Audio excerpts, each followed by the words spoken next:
আসসালামু আলাইকুম। আজকে আপনাদের মাঝে শিয়া এবং সুন্নি মুসলিমদের বৈশিষ্ট্য নিয়ে আলোচনা করব।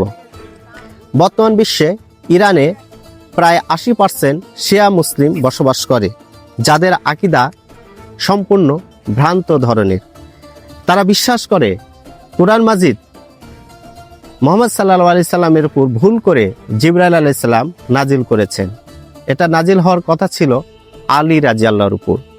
এছাড়াও তারা ইমাম হুসেনের পথ অনুসরণ করে যুদ্ধে তার নাম নিয়ে যুদ্ধে ঝাঁপিয়ে পড়ে। এছাড়া শিয়াদের ধর্মের আরও বৈশিষ্ট্য হলো তারা জুমার নামাজের খুতবায় হযরত উমর, হযরত আবু বকর এবং উসমান রাদিয়াল্লাহকে অভিশাপ দেয় এবং তাদেরকে গালিগালাজ করে।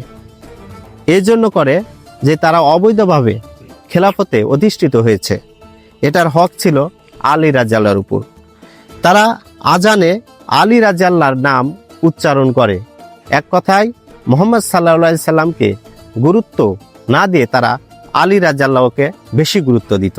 তারা মনে করত আলী রাদিয়াল্লাহর উপর এই ওহী নাজিল হতো, ভুল করে জিবরাইল মুহাম্মদ সাল্লাল্লাহু আলাইহি সাল্লামের উপর ওহী নাজিল করেছে, অর্থাৎ কুরআন নাজিল করেছে।